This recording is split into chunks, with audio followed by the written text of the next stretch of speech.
주 예수 그리스도의 이름으로 말씀 드리도록 하겠습니다. 오늘 본문의 말씀은 함께 찾아보시겠습니다. 사무엘하 11장 1절에서 9절까지 우리 함께 읽도록 하겠습니다.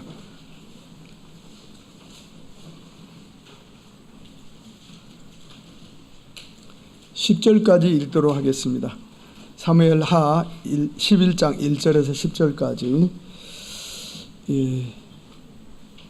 구약 478페이지입니다.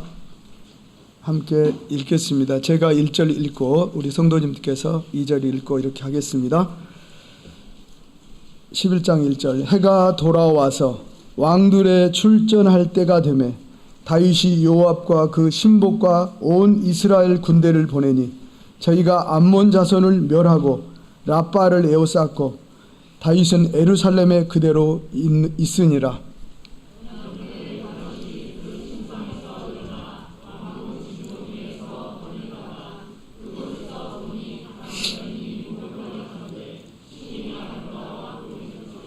다윗이 보내어 그 여인을 알아보게 하였더니 고하되 그는 엘리암의 딸이요 햇사람 우리아의 아내 바세바가 아니니까.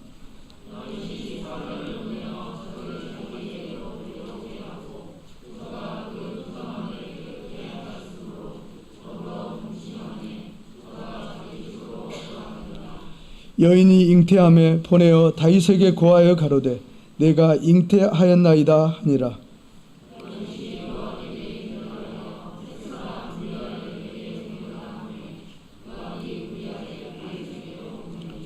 우리아가 다윗에게 이르매 다윗이 요압의 안부와 군사의 안부와 싸움의 어떠한 것을 묻고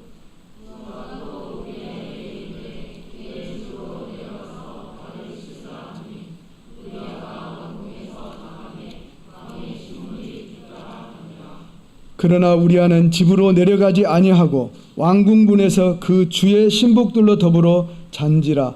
10절. 혹이 다윗에게 고하여 가로되 우리아가 그 집으로 내려가지 아니하였나이다. 다윗이 우리아에게 이르되 내가 길 갔다가 돌아온 것이 아니냐 어찌하여 내 집으로 내려가지 아니하였느냐. 아멘. 14절에서 17절 말씀 제가 읽겠습니다. 아침이 되매 다윗이 편지를 써서 우리아의 손에 붙여 요압에게 보내니 그 편지에 써서 이르기를 너희가 우리아를 맹렬한 싸움에 앞세워 두고 너희는 뒤로 물러가서 저로 맞아 죽게 하라 하였더라. 요압이 그 성을 살펴 용사들의 있는 줄을 아는 그곳에 우리아를 두니 성 사람들이 나와서 요압으로 더불어 싸울 때 다윗의 신복 중 몇 사람이 엎드러지고 햇사람 우리아도 죽으니라. 아멘. 이 성경 말씀은 우리 그냥 많이 읽으셨을 거예요. 그래서 이렇게 해서 바세바가 그렇게 다윗과 함께 하게 됐구나. 저도 이 부분을 그냥 계속 넘어갔던 것 같습니다. 그런데 제가 작년에 이 성경을 읽으면서 갑자기 9절과 10절을 읽는데 제가 제 심장이 터지는 줄 알았어요. 그럴 때 제가 그러니까 우리가 뭐 소설 책을 본다든가 드라마를 보면은 그 주인공이나 뭐 어떤 한 인물에 이렇게 빠지고 그 사람이 자기와 같은 심정이 되고 하는 그런 것이 있잖아요. 그래서 우리가 이제 그런 드라마에 빠지기도 하고 하는 것 같은데 제가 이 부분에서 정말 그 우리아의 그 너무나 억울하기도 하고 막 그냥 화가 막 나면서 어쩔 줄을 모르겠더라고요, 제가. 그래서 이 부분을 가지고 저희 집사람에게도 이야기를 하고 그랬습니다. 그래서 너무너무 화가 나가지고 저희 집에 제일 더러운 쓰레기통에다가 간악한 다윗이라고 썼습니다, 제가. 그리고 또 다른 쓰레기통에다가 다른 앞머리는 모르겠는데 바세바라고 썼습니다.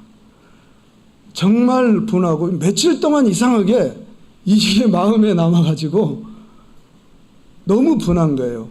그래서 제가 이 부분을 가지고 계속 끙끙대면서, 그런데 하나님께서는 왜 다윗을 그렇게 마음에 들어 하시고 다윗을 그렇게 칭찬하시고 함께 하셨는지, 그것을 제가 생각해 보게 됐습니다.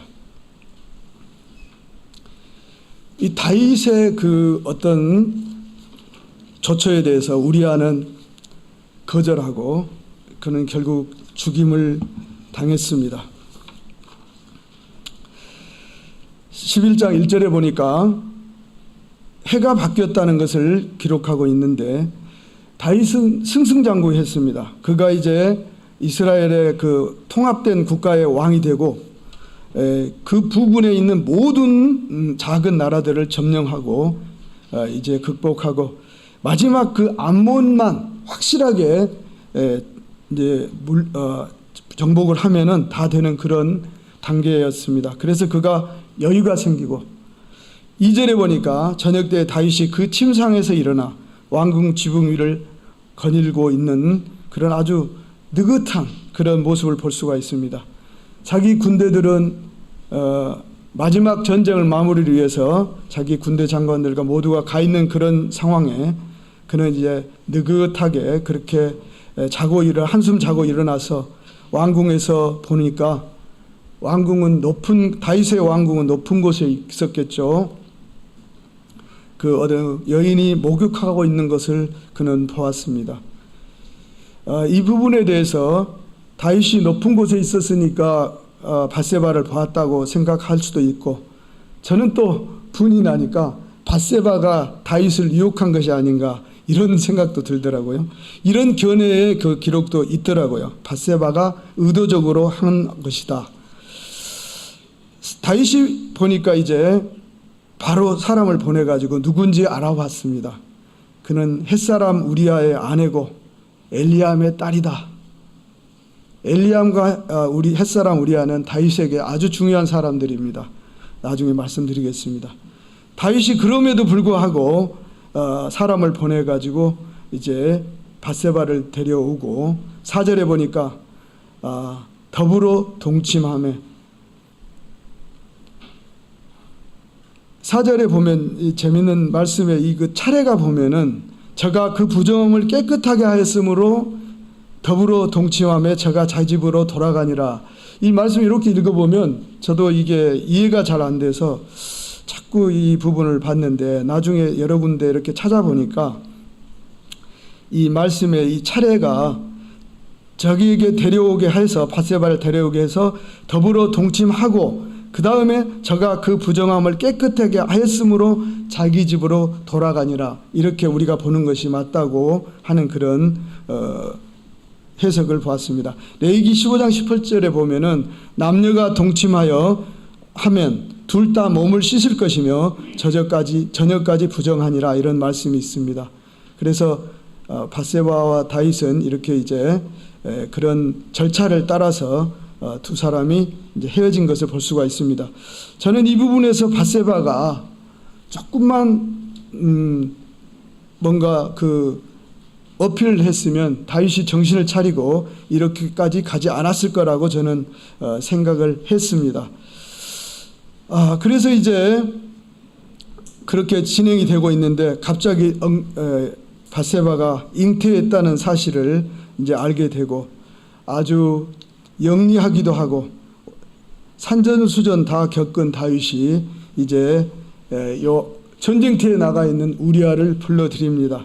그때 그 군대 장관에게 우리아를 보내게 하고, 그렇게 해서 다시 우리아가 왕이 부르니까 왕궁으로 돌아와서 이제 전쟁의 모든 상황들을 보고하고 있는 것이죠.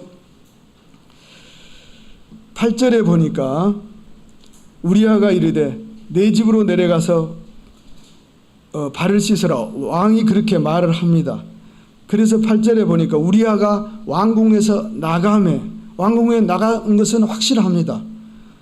그리고 왕이 이제 그 자기의 그 수고하고 애쓴 장군에게 왕이 특별한 그 음식을 보낸 것이죠. 그 왕의 식물이 뒤따라가니라. 그렇게 우리아가 집으로 간 것처럼 보였습니다.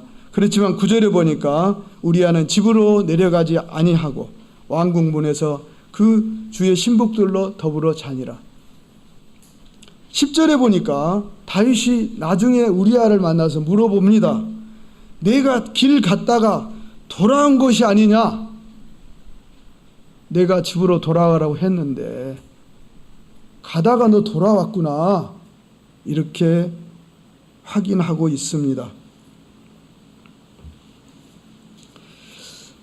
우리아는 그때 당시에 보면, 요즘으로 보면 꽤 젊은 장군이고 유능한 어떤 그런 군대의 그 뛰어난 사람이었기 때문에 우리아를 좋아하는 사람들이 분명히 있었을 것입니다.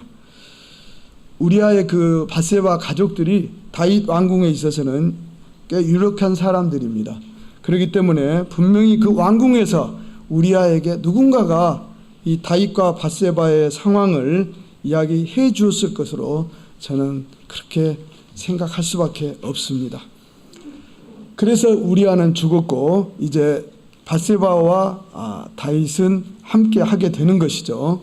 그 밧세바라는 그 다윗이 사랑할 수밖에 없었던 그 밧세바에 대해서 잠깐 살펴보겠습니다. 밧세바는 남편이 우리아였죠. 우리아의 이름의 뜻은 여호와의 빛이라고 합니다. 정말 그 젊고 싸움 잘하는 그 아주 우직한 남자인 것 같아요. 여호와의 빛처럼 빛나고 그렇게 아름다운 사람이었습니다. 사무엘하 23장에 보면은 다윗과 함께한 그 용사들의 명단이 쭉 나옵니다. 다윗이 죽기 전에 다윗이 왜 왕으로 성공할 수밖에 없었는가? 그때 그 다윗과 함께한 목숨을 걸고 뛰어다녔던 그 용사들의 명단이 나옵니다. 다윗에게는 세 명의 아주 위대한 장군들이 있었습니다. 아주 쌍꾼들이죠. 그 다음에 또 두 번째 세 명이 있었습니다. 그 다음에 30인의 용사들이 있었습니다.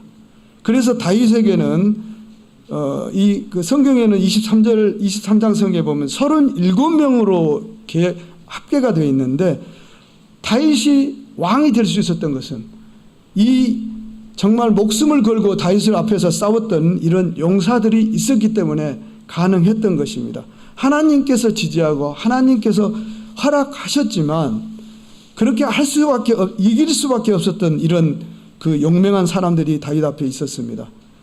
그 용사들 제 끝에 우리아의 이름이 있습니다. 그만큼 그가 젊었던 것 같아요. 아주 빛이 반짝반짝 나는 그런 우리아였습니다. 두 번째, 밧세바의 아버지는 엘리암입니다. 밧세바의 아버지 엘리암의 이름은 뜻은 하나님의 백성이다. 하나님은 엘리암의 친척이시다. 뭐 이런 뜻인 것 같아요. 그래서 엘리암과 하나님은 너무나 서로 같은 그 유대관계가 있는 그런 엘리암. 사무엘하 23장 34절에 보면 아히도벨의 아들 엘리암이라고 소개하고 있습니다. 그리고 이 용사의 명단 중에 그렇게 소개가 되고 있습니다. 엘리암은 30인의 용사인데 그는 아히도벨의 아들이다. 그리고 사무엘하 11장 3절에 보면 아까 우리가 본문 읽었죠. 엘리암의 딸이다. 밧세바는. 그래서 엘리암이라는 그 다윗의 용맹한 장수가 그 싸움꾼이 밧세바의 아버지라는 걸 우리가 알 수가 있습니다. 그리고 엘리암은 그 수많은 전쟁을 하면서 그 우리아를 아마 이렇게 이제 가까이 하면서 그를 아마 자기 사이로 삼은 것 같아요. 우리가 쭉 이렇게 내용을 보면은 같이 전쟁을 하면서 그 빛이 반짝반짝 나는 그 우리아가 사랑스러워서 그를 자기 사이를 삼은 것으로 생각이 됩니다.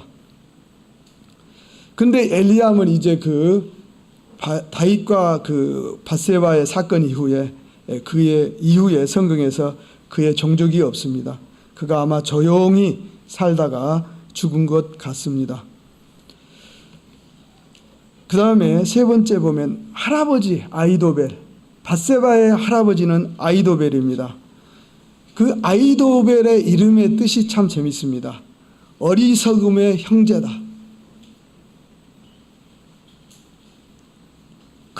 이 어리석음의 형제다. 어리석은 사람이다. 그는 묘한 그렇게 그 이름의 뜻에 맞게 아주 묘한 삶을 살다가 죽었습니다. 역대상 27장 33절에 보면 아히도벨은 왕의 모사가 되었고 아렉 사람 후세는 왕의 벗이 되었다. 이런 기록이 있습니다. 그래서 이제 그 다윗이 한참 전쟁을 치르면서 승승장구가 하는 과정에서 그 아히도벨이라는 아주 훌륭한 모사가, 전략가를 자기가 갖게 됐고요. 또 아주 그 후세라는 아주 친한, 아주 친구처럼 아주 함께 할 수 있는 그런 사람을 갖게 된 그런 다윗입니다. 그래서 다윗이 그렇게 왕이 됐던 것 같습니다. 그리고 사무엘하 23장에 있는 것처럼 엘리암이 아히도벨의 아들이라고 성경은 그렇게 소개하고 있습니다. 그래서 그 아히도벨에게는 엘리암이라는 아들이 있었고 용사 엘리암, 그리고 아름다운 손녀딸, 눈에 들어도 한 그런 아주 그때 당시 아마 제일 예쁜 여성이었던 것 같아요. 아름다운 손녀딸이 있었고 그 손녀딸의 사이 우리아가 있었습니다. 그래서 아히도벨이 얼마나 행복했을까요? 그리고 자기가 섬기는 다윗이 완전히 성공해서 다윗 왕궁이 만들어지고 아히도벨은 너무 행복했을 것입니다. 그렇지만 다윗과 밧세바의 사건 이후에 그는 고향으로 내려갔습니다. 사무엘하 15장 12절에 보니까 압살롬이 사람을 보내어 다윗의 모사 길로 사람 아히도벨을 길로에서 청하여 온지라. 이 보면은 이제 꽤 시간이 흘렀어요. 그는 자기 고향 길로에서 이렇게 살고 있었습니다. 그런데 사무엘하 16장 22절에 보면 이제 압살롬과 아히도벨과 또 여러 장수들이 합해서 다윗을 반역하죠. 그래서 다윗을 예루살렘에서 쫓아냅니다. 그때에 아히도벨이 압살롬에게 이러한 모략을 줍니다. 사무엘하 16장 21절 보시겠습니다.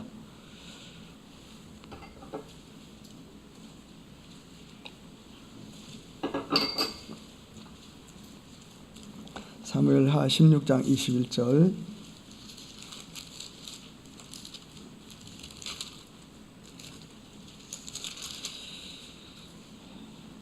네, 20절부터 볼까요? 20절부터 압살롬이 아히도벨에게 이르되 너는 어떻게 행할 모략을 우리에게 가르치라.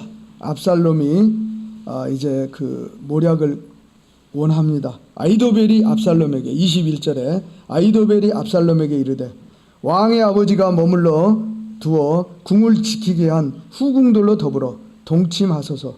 그리하면 왕께서 왕의 부친의 미워하는 바 됨을 온 이스라엘이 들으리니 왕과 함께 있는 모든 사람의 힘이 더욱 강하여지리이다.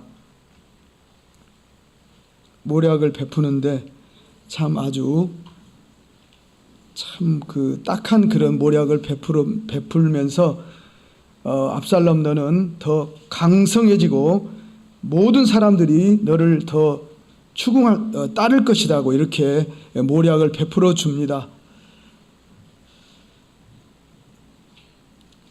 여기서 저는 그 인간적인 어떤 아히도벨이 조금 자기의 그 감정을 이렇게 실어서 도발할 꾀하고 있는 것이 아닌가 그런 생각을 해봤는데요. 여기까지 말씀드리고요. 밧세바에 대해서 잠깐 생각해 보겠습니다. 밧세바의 이름의 뜻은 맹세의 여자라고 합니다. 맹세의 여자.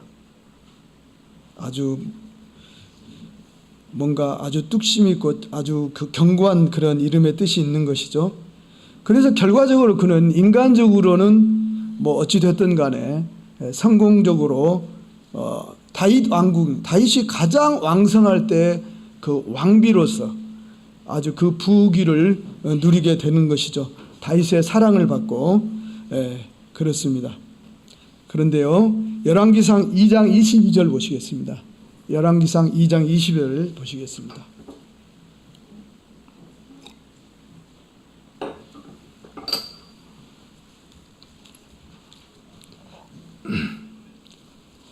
이제 다윗이 죽고 솔로몬이 왕이 되었을 때 그 한 상황의 이야기입니다.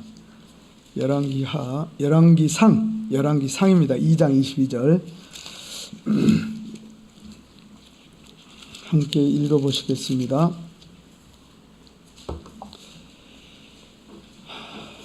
솔로몬 왕이 2장 22절입니다. 솔로몬 왕이 그 모친에게 대답하여 가로되 어찌하여 아도니아를 위하여 수넴 여자 아비삭을 구하시나이까? 저는 나의 형이오니 저를 위하여 왕위도 구하옵소서. 저뿐 아니라 제사장 아비아달과 스루야의 아들 요압도 위하여 구하옵소서 하고 23절에 보니까 여호와를 가리켜 맹세하여 가로되 아도니아가 이런 말을 하였은즉 그 생명을 잃지 아니하면 하나님은 내게 벌을 내리심이 마땅하니이다. 솔로몬이 굉장히 화가 났습니다. 자기 어머니 밧세바가 솔로몬이 왕이 된 것에 대해서 아도니아가 솔로몬의 형입니다. 배다른 형이죠. 아도니아가 반역을 일으킵니다. 그래서 아버지가 죽기 직전에 아도니아가 아버지 죽으면 나도 왕이 될 수 있어. 그래서 사람들을 모아서 솔로몬에게 왕위가 가기 직전에 반역을 일으키려고 모사를 꾸미죠. 그러는 와중에 결국 솔로몬이 왕이 됐습니다. 그런데 그 솔로몬이 그 아도니아를 일단 살려줍니다. 그런데 이 아도니아가 죽었다가 살아나니까 또 어리석은 사람이 밧세바를 찾아와 가지고 다윗 왕의 그 많은 후궁 중에 아비삭이 있었죠. 마지막 그 후궁으로 들어간 젊은 아비삭.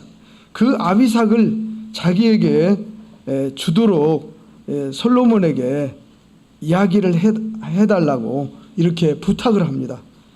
그래서 이 밧세바가 또 그 부탁을 듣고 솔로몬에게 가서 아도니아가 그러는데 그 아비삭을 자기에게 부인으로 달라고 하는 네가 좀 주면 안 되겠니? 이렇게 부탁을 합니다.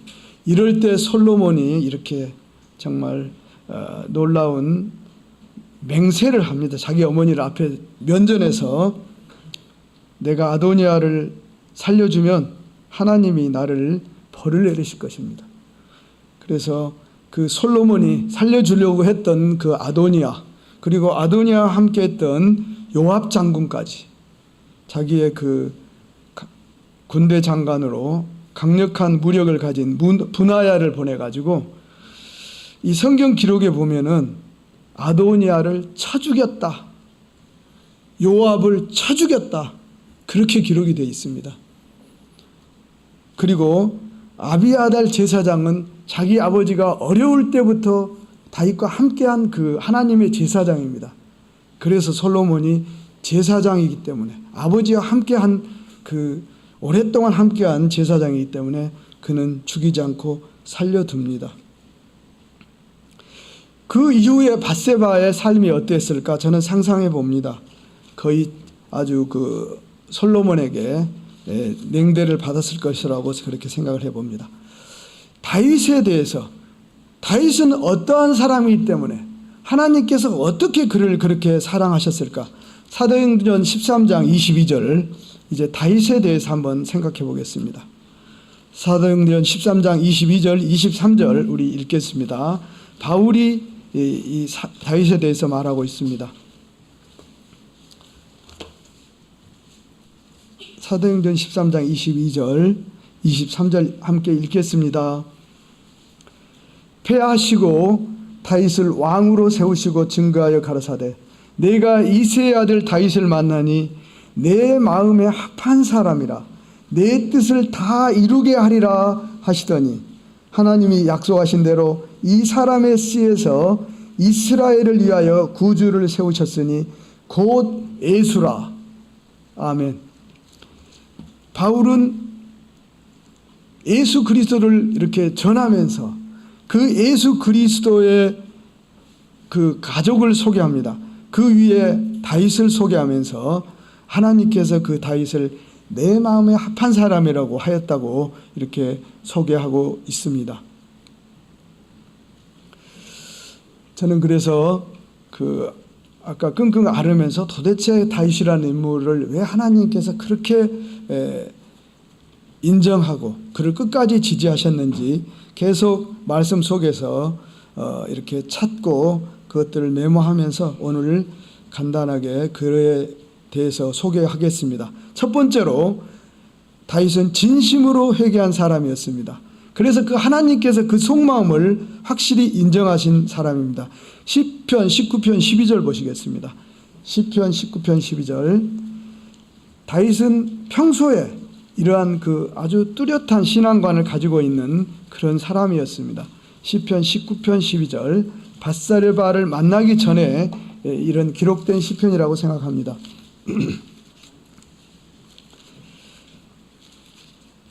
(19편 12절 13절 14절) 함께 읽겠습니다.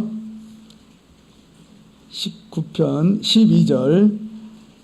자기 허물을 능히 깨달을 자 누구리요 나를 숨은 허물에서 벗어나게 하소서. 또 주의 종으로 고범죄를 짓지 말게 하사 그 죄가 나를 주장치 못하게 하소서. 그리하시면 내가 정직하여 큰 죄가에서 벗어나겠나이다.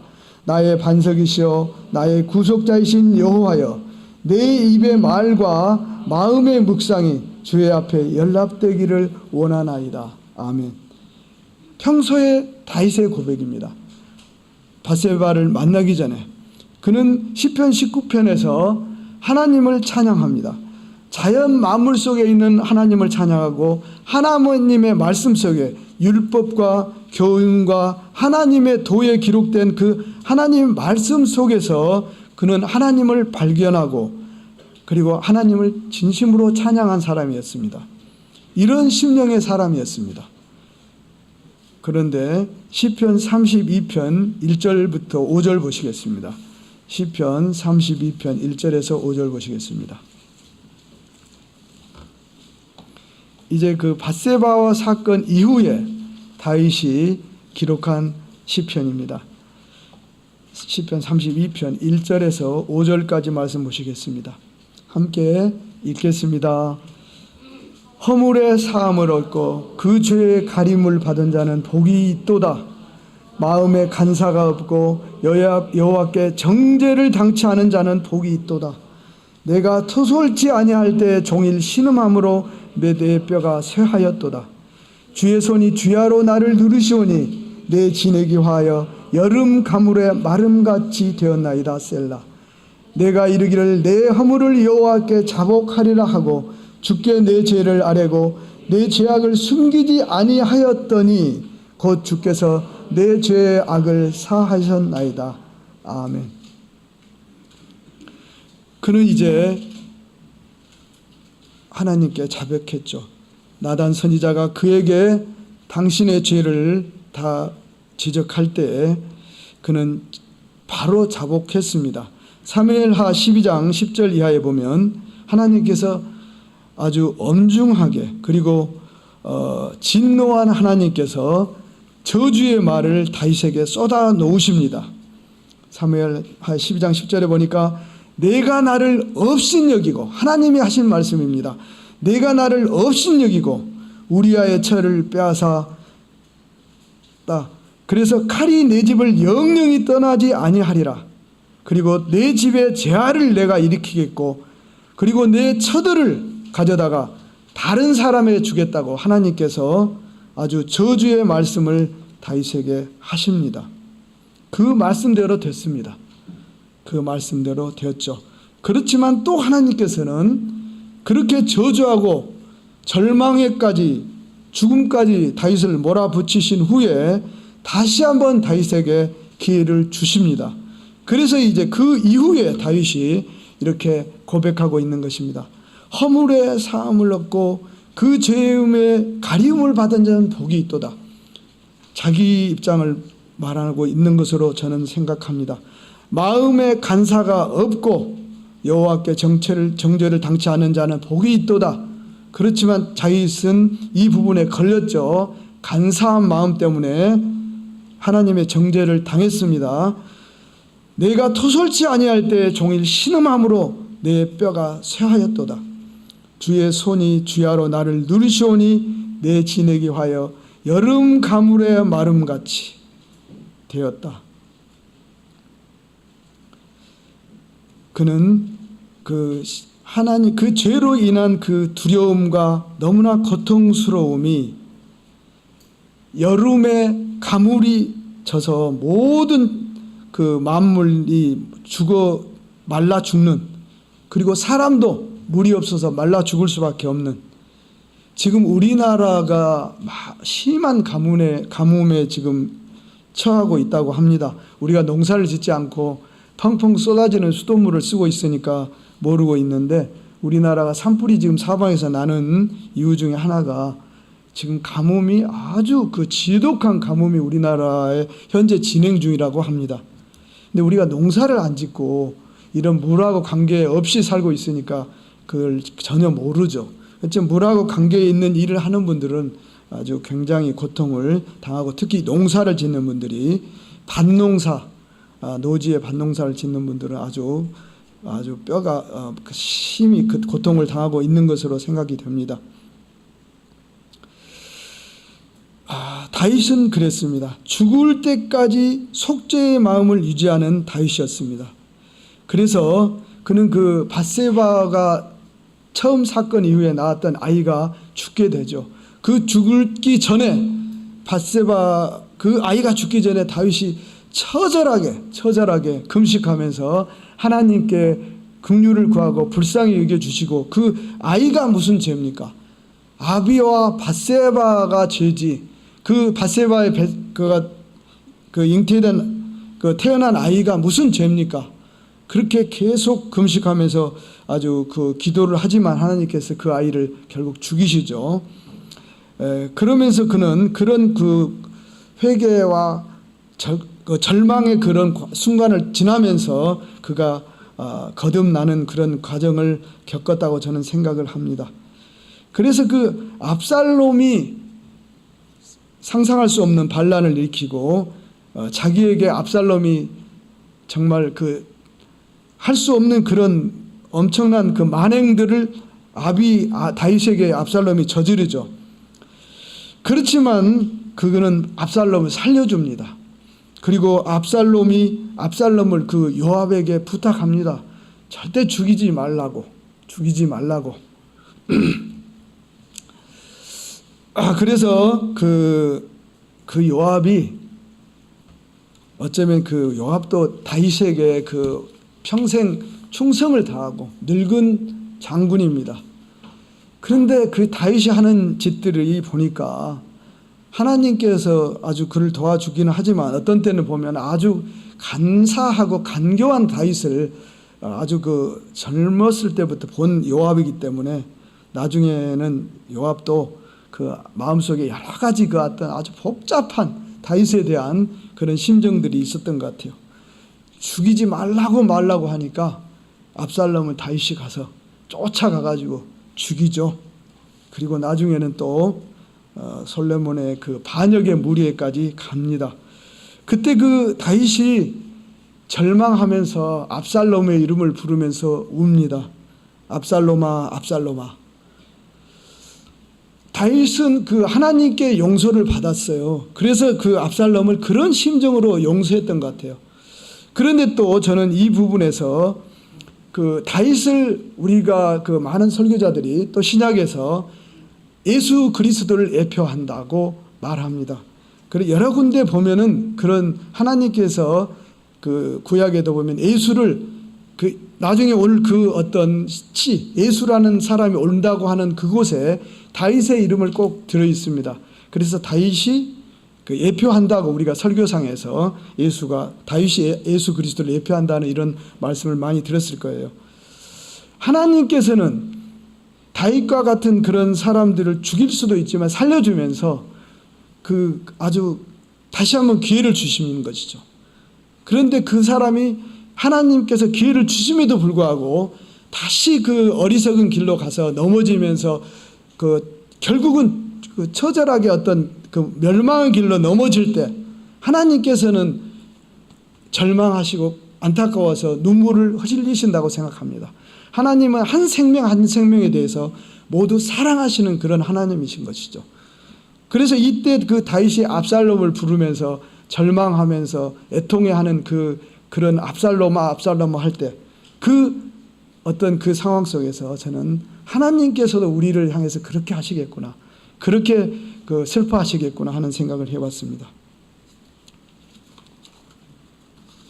다음에 다윗은 항상 아주 성실한 사람이었습니다. 아주 그 어릴 때부터 사무엘상 16장 23절에 보니까 하나님의 부리신 악신이 사울에게 이를 때 다윗이 수금을 취하여 손을 탄즉 사울이 상쾌하여 낫고 악신은 그에게서 떠나더라. 사무엘상 17장 40절에 보면 또 손에 막대기를 가지고 시내에서 매끄러운 돌 5을 골라서 자기의 목자의 제구의 주머니에 넣고 손에 물매를 가지고 블레셋 사람에로 나아가니라. 아멘. 다윗은 소년 시절 때부터 수금을 잘 탄 그런 아주 요즘으로 보면 기타의 신동 같은 사람이었던 것 같아요. 그래서 어린 나이에 그 수금을 잘 차는 것으로 해서 사이랑이 이제 그 귀신에게 이렇게 아주 시달릴 때 수금을 타는 아주 초청을 받아가지고 사울 앞에서 수금을 타면서 다윗이 어린 다윗이 청소년의 다윗이 수금을 탈 때 사울이 귀신이 나가는 것을 볼 수가 있습니다. 그리고 그는 물맷돌을 너무너무 잘 던졌던 사람으로 결국 그가 아주 잘 던진 물맷돌 아버지의 양을 치면서 형들은 요령을 부리면서 아버지 앞에 왔다 갔다 하면서 요령을 부릴 때 다윗은 아버지의 양을 칠 때 아주 성심성의껏 그때 그 양을 채가는 늑대들이 있었어요. 성경에 보면 사자의 이야기가 나오는데 다윗이 아버지의 양을 치면서 사자를 만나가지고 사자 입을 찢어 죽였다는 이런 말씀이 있잖아요. 근데 그 말씀은 저는 조금 잘 이해가 안 되는데 예루살렘에 들에 사자가 나왔다. 근데 요즘 보면 양을 치는 곳에 늑대가 엄청 많고 늑대들이 출몰하는 우리나라 요즘 어떤 영상들 보면 그래서 양 치는 사람들이 가장 싫어하는 짐승이 늑대라고 합니다. 그러면 늑대가 저 멀리 있는 양을 도둑질해 갈 때 좀 떨어져 있는 다윗이 뭘 하는 게 제일 아주 효과적입니까? 돌을 던져가지고 양을 물고 있는 늑대를 맞춰서 양을 떨치고 늑대가 도망가게 하는 것이죠. 양도 살리고 늑대도 쫓아가고 쫓는 그때 그 물맷돌로 훈련한 다윗이 그렇게 그 물맷돌 실력이 너무너무 훌륭했던 것 같아요. 요즘 우리나라에서 가장 잘 나가는 사람은 첫 번째 저는 우리나라 대통령이고 꿈에도 생각했지 않던 그 대통령을 꿰찬 분이니까 그 다음에 너무너무 사랑받는 사람 손흥민이죠. 손흥민. 지금 우리나라에 와 있습니다. 얼마 전에 브라질과 축구했는데 우리나라 사람들의 아주 마음을 아주 행복하게 해준 것 같아요. 근데 이 손흥민이 그냥 된 손흥민이 아닙니다. 손흥민이 15살에서 18살 되기 전에 자기 아버지가 강원도에서 혹독한 훈련을 시키는데 손흥민이 하루에 왼발 오른발로 골대 앞에서 공을 차는데 하루에 500개씩 찼다고 합니다. 왼발 500개, 오른발 500개. 상상할 수 없는 숫자입니다. 그래가지고 손흥민이 18세쯤에 이제 독일의 그 어떤 우리나라 축구 유망주로 해가지고 가는 기회를 갖고 독일로 가고, 독일에서 다시 많이 자라가지고 지금 영국에 가 있는데요. 그 손흥민이 그러니까 중학생 전후였던 것 같아요. 중학생에서 이렇게 더 잘하는 그 과정에서 아버지가 상상도 할 수 없는 그런 혹독한 훈련을 시킨 그 훈련 때문에 오늘날의 손흥민이 있는 것입니다. 하루에 500개를 양발로 찬 것입니다. 그래서 영국의 그 축구장에서 양발로 공을 차 넣는 사람이 제가 지금 손흥민밖에 저는 모르겠어요. 또 누가 있긴 있을 것 같아요. 그런데 손흥민처럼 양발로 공을 차 넣는 사람이 아주 뛰어난 그런 것이라고 합니다. 우리 교회에서 우리 피아노 반주자들이 있습니다. 정말 너무 감사하고 우리 피아노 반주하는 분들 보면서 저는 운전으로 직업을 삼지만 피아노를 잘 칠 수 있다는 것은 정말 훌륭하다고 생각합니다. 그런데 이 피아노 반주자들이 하루 이틀 피아노 쳐서 반주자가 됩니까? 우리 이현우 자매님 죄송한데요. 지금 꽤 오랫동안 혼자 연습해가지고 지금 피아노 반주를 하고 계시는데 어릴 때부터 피아노 하신 분들하고는 조금 실력 차이가 나잖아요. 그러니까 어릴 때부터 초등학교부터 중학교, 고등학교, 대학교 그 긴 시간 동안을 꾸준히 우리가 놀고 우리가 딴짓하고 있을 때 초등학교, 중학교, 고등학교 과정에서 그들은 피아노를 계속 연습을 한 거죠. 그래서 오늘 우리가 훌륭한 그런 피아노 연주자들의 연주 속에서 하나님의 찬양을 아주 훌륭하게 할 수가 있는 것입니다. 그래서 항상 감사하는 마음으로 우리 함께 찬양을 드리도록 했으면 좋겠습니다. 하나님께서도 다윗에게 그런 재능들을 허락하셨을 거예요. 그렇지만 다윗이 그만큼 어린 나이에 그만큼 준비했다, 노력을 했다고 봐야 됩니다. 그래서 우리 학생들이 하나님 열심히 믿는 우리 학생들이 시험 치는 기간에 시험 공부 하나도 안 하고 시험 보러 가면 하나님이 도와주시지 않습니다. 빵점 나옵니다. 공부해야 됩니다. 그래야 점수 나옵니다. 이거는 만인들에게 하나님께서는 똑같은 법칙을 쓰시는 것 같아요. 부자 되고 싶으시면 아침부터 새벽부터 밤늦게까지 열심히 일하시면 됩니다. 2잡, 3잡 하시면 부자 됩니다. 그냥 부자 안 됩니다. 저는 그래서 부자 되는 거 포기했습니다. 그냥 잘 살고 있습니다. 그래도. 네. 그렇습니다. 그 다음에 우리 솔로몬은 항상 기도하는 사람이었습니다. 사무엘상 30장 7절 8절 보시겠습니다. 사무엘상 30장 7절 8절.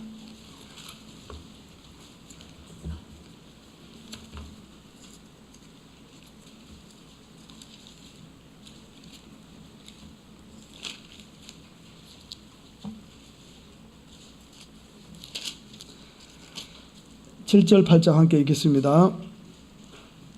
다윗이 아히멜렉의 아들 제사장 아비아달에게 이르되 청컨대 에봇을 내게로 가져오라.